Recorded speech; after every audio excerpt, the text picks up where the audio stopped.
Assalamualaikum warahmatullahi wabarakatuh. Di sini dengan Dias Robigo dengan NIM 2530722. Kali ini ingin menampilkan video konseling individu yang ditujukan untuk ujian akhir semester pada mata kuliah praktikum konseling individu. Berikut video konseling individu.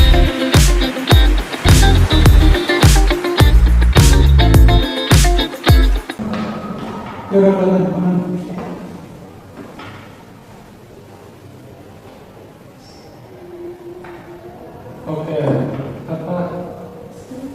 sebelumnya terima kasih telah datang ke ruangan ini. Dan bagaimana tadi di perjalanan? Tadi lumayan macet setelah, soalnya kan hari ini udah jam makan siang ya, makanya banyak yang istirahat kayaknya keluar. Oke. Oh ya, sebelumnya kita perkenalan diri dulu ya. Mungkin saya akan kenalan dulu. Nama saya di bulan yang kemarin sempat Bapak untuk sedikit berkonsultasi atau bercerita. Ya.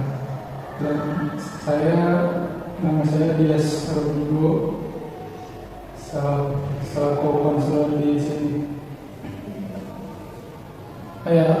Sehari-hari kegiatannya apa? Saya sehari-hari cuma kuliah aja sih, Pak. Habis kuliah ya jajan terus pulang gitu sih. Terus tinggal di sini kos atau di rumah sama? Kalau di sini karena saya anak rantau jadi ngekos. Dan dengan lingkungan pertemanan biasanya suka main nongkrong di kafe atau enggak? Kadang sih, soalnya kan sekarang lagi ini apa udah mau UAS juga, makanya kayak pada sibuk masing-masing. Terus ada yang pulang juga. Tapi kalau sehari-hari biasanya main-main aja sih, nongkrong-nongkrong. Oke.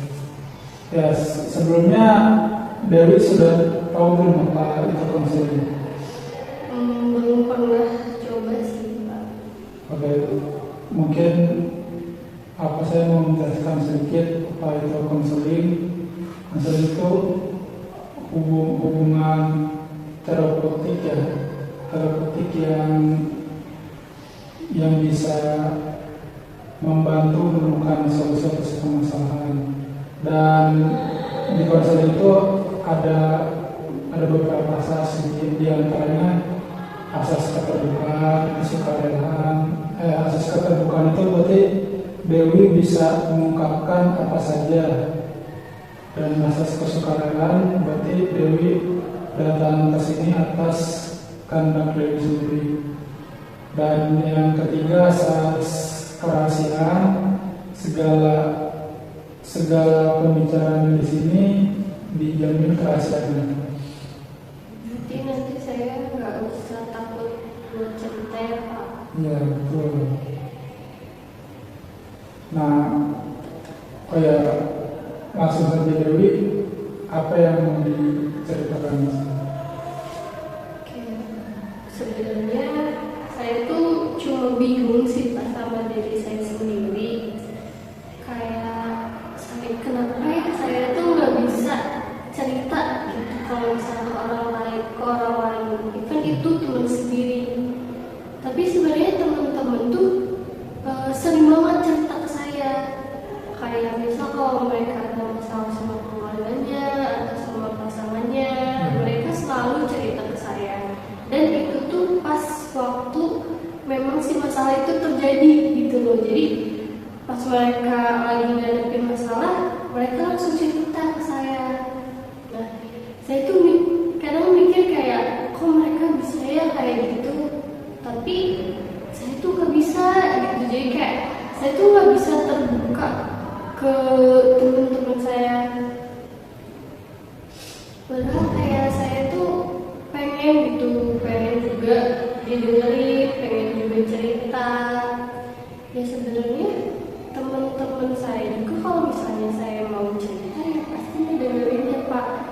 Cuma kayak dari dalam diri saya sendiri itu loh, kayak aduh kalau misalnya aku cerita nanti takut mereka mikir yang macam-macam, terus kayak takut mereka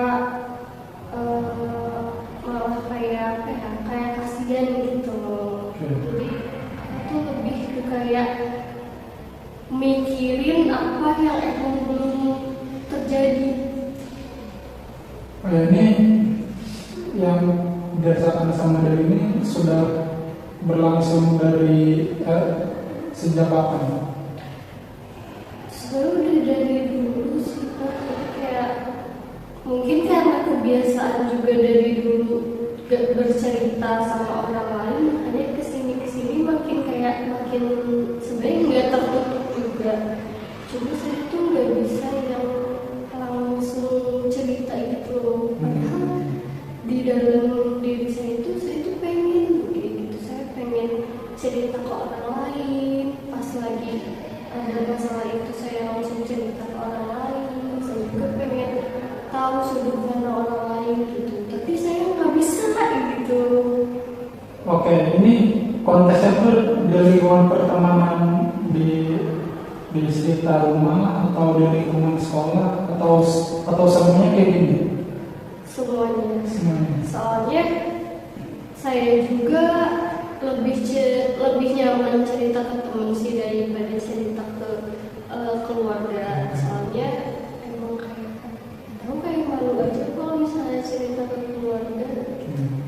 Awkward gitu. Iya. Tapi ke teman juga nggak bisa kurang bisa terbuka juga. Iya, jadi saya tuh apa ya, kayak biasanya kalau misalnya cerita tentang masalah saya itu tuh kayak misal hari ini saya cerita, nah tapi kejadiannya tuh udah beberapa bulan yang lalu atau malah tahun lalu gitu. Jadi enggak yang hari aku langsung ceritain gitu loh. Ya, paham. Jadi nggak langsung kalau ada kejadian itu nggak langsung cari siapa yang harus cerita.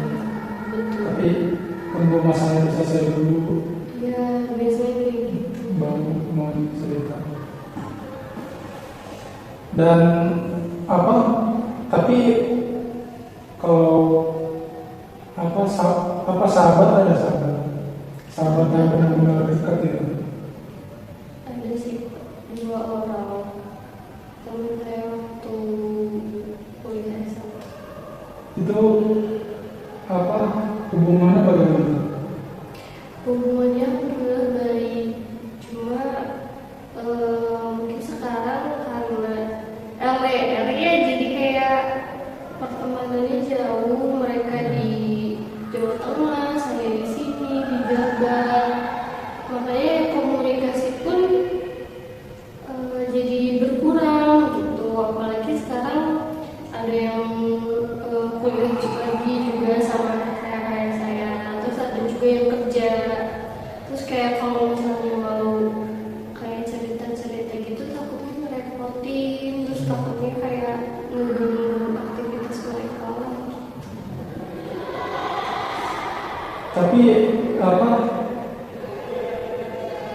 teman Dewi itu pernah bilang nggak kayak kenapa Dewi nggak pernah cerita kalau ada masalah langsung?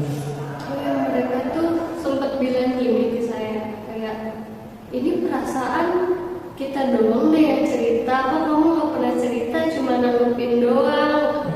Terus kayak aku mikir kayak ya sebenarnya ada yang pengen diceritain, tapi kayak nggak bisa keluar aja dari mulut tuh. Jadi saya jawabnya cuma kayak ya apa yang mau diceritain belum ada apa-apa, saya ngerasa gitu. Padahal sebenarnya kayak saya juga lagi mendem sesuatu, saya juga lagi mendem masalah, tapi saya nggak mau cerita. Terus apa?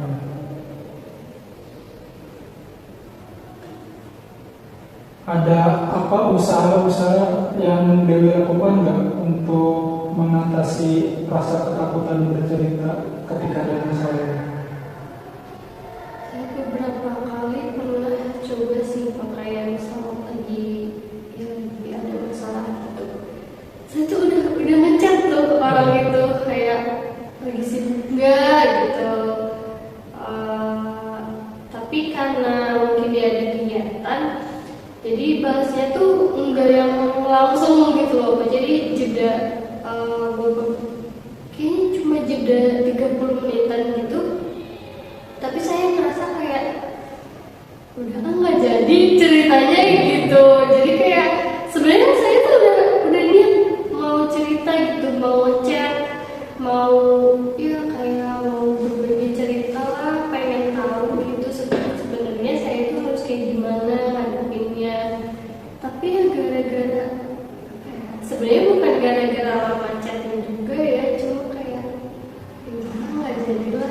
Langsung ditarik lagi. Langsung nggak ditarik lagi sih, cuma pas dia balas kenapa itu saya nggak jadi hehe kayak gitu.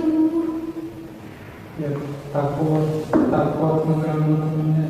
Iya, sampai saya tuh lebih ke takut dijudge sih. Kayak kalau misalnya ceritain kayaknya mereka bakal kasihan deh. Kayaknya takut dimaki-maki sama mereka gitu. Takut dibodoh-bodohin.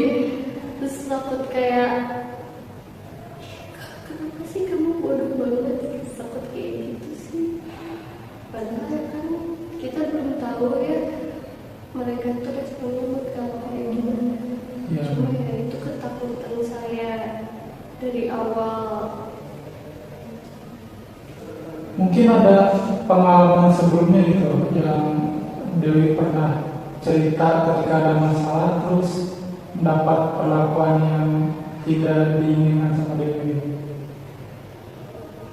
Kayaknya ini sih baru pernah kayak saya tuh cerita terus kayak mereka tuh kayak kasihan ya kamu, terus kayak lo sabar ya. Saya tuh paling nggak suka digituin gitu loh. Makanya kayak ya responnya please jangan kayak gitu. Jadi makin sini pandangan saya ke yang lain tuh ketika saya cerita kayak gitu tuh mereka pasti akan merespon seperti itu gitu. Karena saya kayak enggak males gitu, saya nggak suka digituin. Jawabannya kayak udah template gitu. Iya, jadi kayak males jadinya.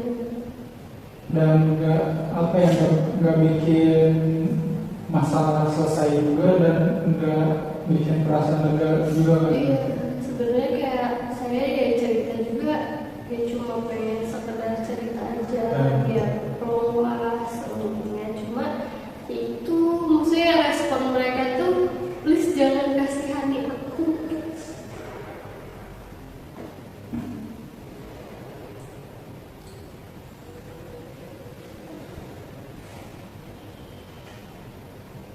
Tapi kan apa tadi Dewi cerita udah pernah mau curhat ke temennya tapi ditarik lagi. Iya. Jadi belum sama sekali gitu ketika ada kejadian yang kurang menyenangkan gitu terus mau curhat belum pernah. Nggak jadi, malah kayak ngobrolin yang lain lah, atau malah jadi basa-basi aja. Tapi ya kalau misalnya lagi kumpul nih, terus kayak misal mereka cerita terus saya kepancing, tapi saya bisa cerita gitu, tapi ya kejadiannya itu ya udah lalu. Jadi pelariannya apa tuh? Kalau misal pengen curhat tapi takut, apa biasanya pelarian kenapa? Saya kalau mendung sendiri itu paling ya curhat di Twitter yang private account. Dan nulis itu termasuk nulis jurnal juga sih. Oh iya gitu Pak. Jadi mengutarakan mengutarakan perasaan yang ada di dalam diri, dan itu juga apa ya, termasuk apa, kegiatan terapeutik gitu. Jadi itu salah satu. Berarti cara saya kayak gitu tuh udah benar. Ya, itu salah satu kegiatan yang cukup baik daripada dipendam, karena kalau masalah dipendam kan kurang baik juga. Bahkan ada dokter juga bilang kalau sering mendam masalah perasaan juga bisa ada yang kena sakit autoimun.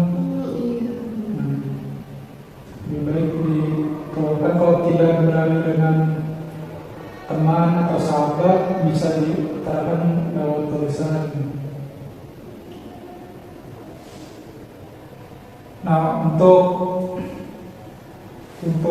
yang apa ya,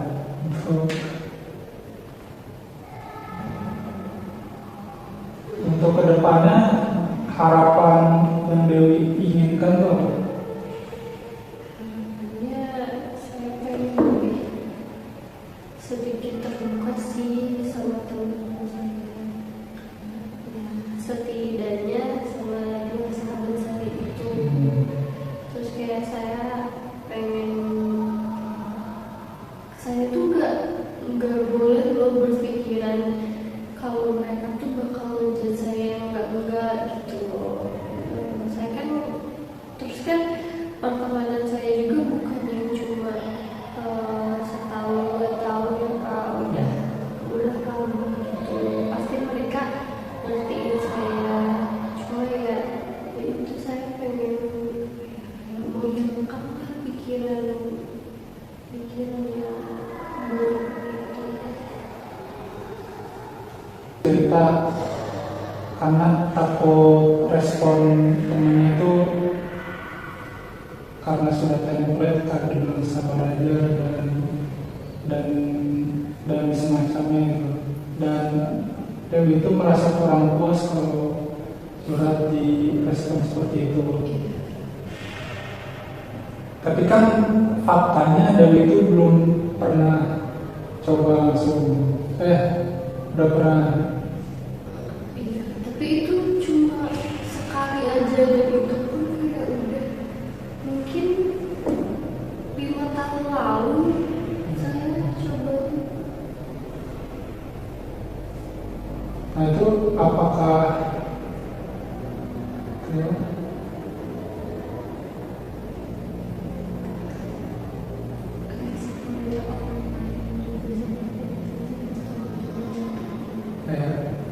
apakah itu apakah faktanya respon teman Dewi itu sesuai yang dipikirkan oleh Dewi?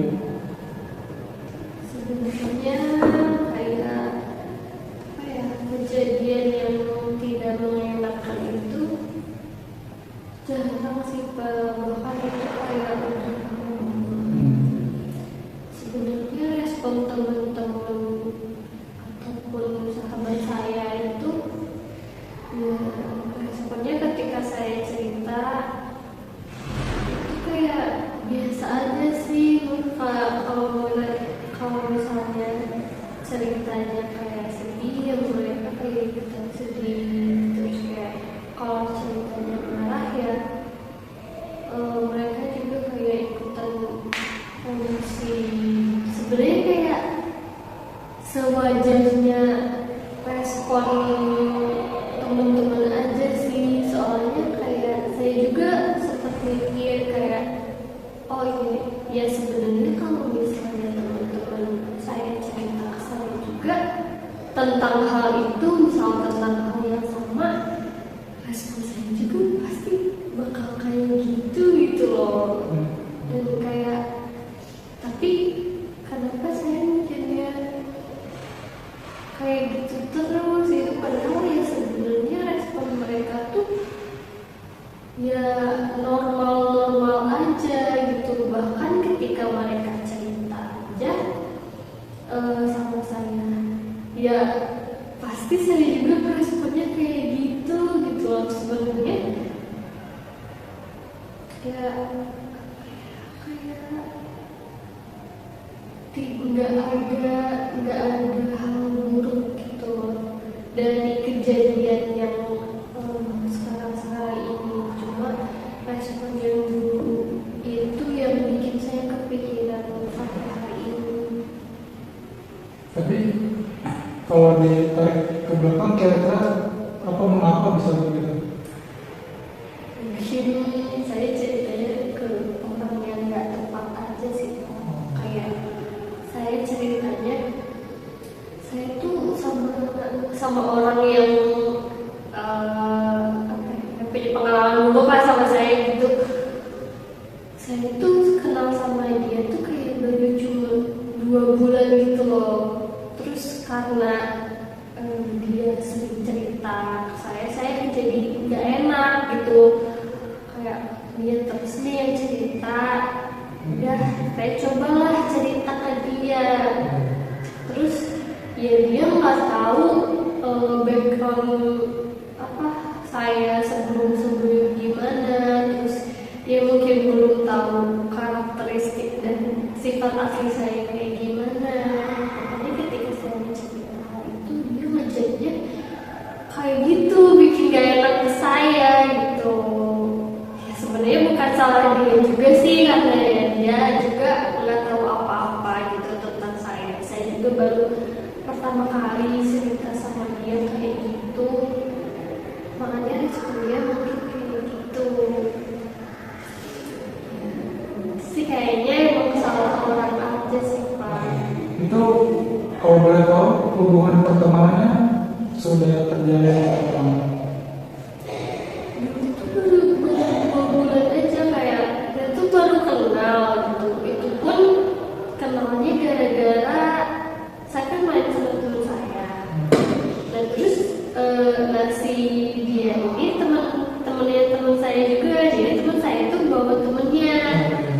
Terus karena saya ngiranya, terus entah kenapa ya, dia tuh mungkin dia orangnya oversharing ya, makanya segala tuh cerita. Padahal saya aja merasa kayak kita tuh belum deket, tapi kamu udah cerita sebanyak itu tentang diri kamu gitu loh. Makanya itu kenapa saya mau cerita ya, saya pengen coba lah gitu. Ternyata salah orang nih.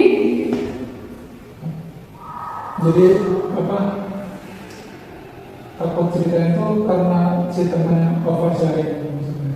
Iya, jadi dia tuh oversharing ke saya, makanya saya nggak enak gitu. Kayak dia dulu nih yang cerita, saya coba deh cerita ke dia gitu. Tapi ternyata zong.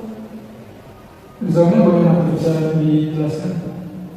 Dia malah kayak ya gitu, kayak ih kamu kasihan ya, kok aku sampai kayak gitu.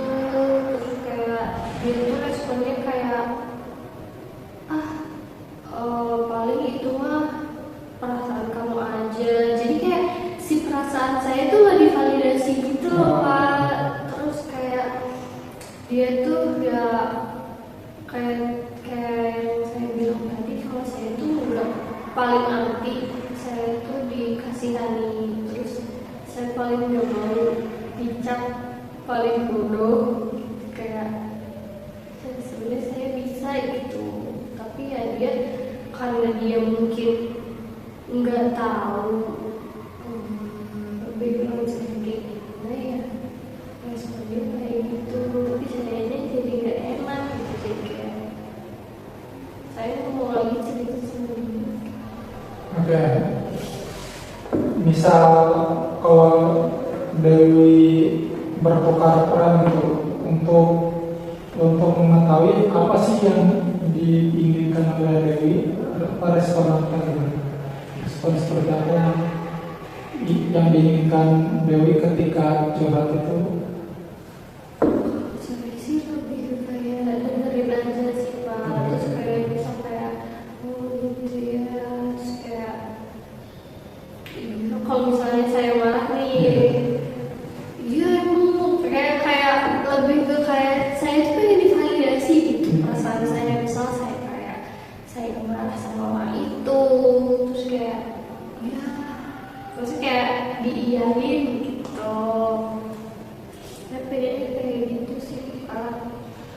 Jadi bukan mau cari solusi juga, cuman pengen didengarin, ada kehadirannya dan divalidasi perasaan itu. Iya, betul. Iya, betul.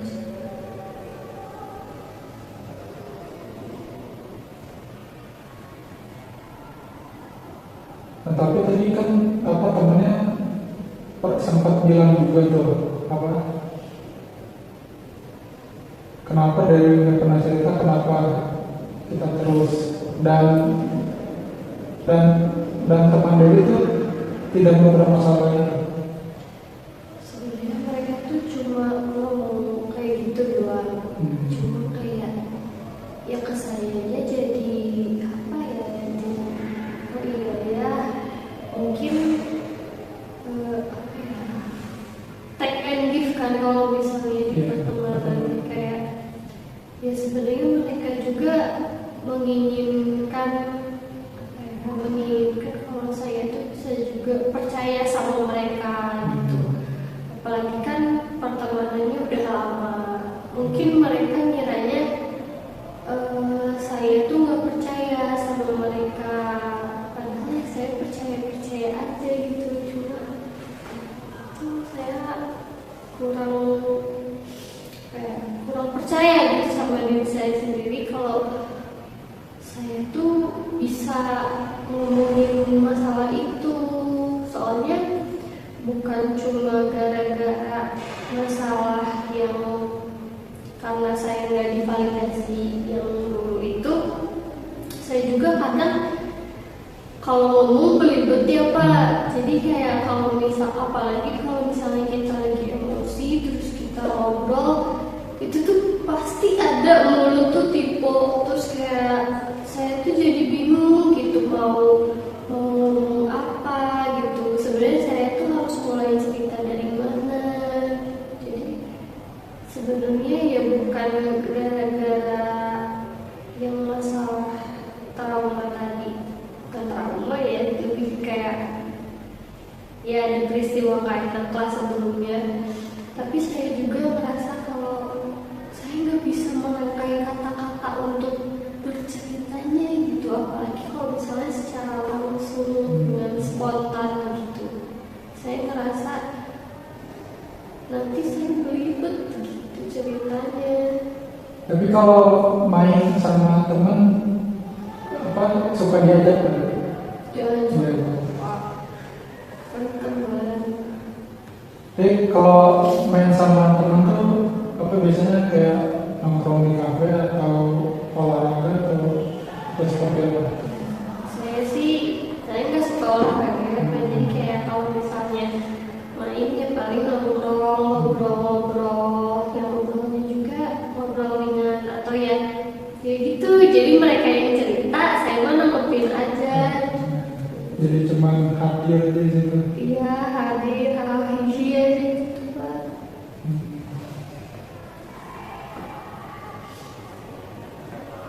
Oke, apa tadi Dewi sudah cerita banyak, merasa sungkan untuk cerita dengan temannya. Ketika kejadian itu berlangsung dan baru mau bercerita ketika kejadian itu sudah lewat lama gitu. Nah, kali ini Bapak mau ngasih tugas kepada Dewi sebagai catatannya. Kan tadi Dewi sempat cerita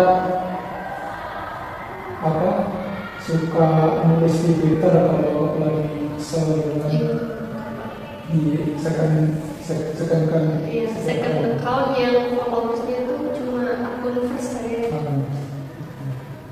Nah, bisa nggak dari dalam mungkin saya kasih waktu 1 bulan lah, tapi saya pantau terus journaling gitu kan, agar journaling itu agar perasaan yang dia alami kan ditulis dulu. Nah setelah ditulis, sudah tulis dan bisa dibaca dulu kalau mau ngomong langsung. Nanti ketika ada teman bisa diucapkan langsung, atau mungkin kalau melalui pesan bisa di kopas gitu kan. Nah, bagaimana menurut seperti itu? Iya sih Pak, jadi karena tadi saya juga kan bingung ya Pak kalau misalnya langsung cerita yang spontan gitu sama teman-teman. Ya ini juga ya Pak, jadi kayak kalau misalnya saya udah tulis dulu di saya di HP atau di Twitter gitu, saya kan udah tahu kayak kan saya omongin, terus kayak oh berarti poin-poinnya ini nih. Iya juga.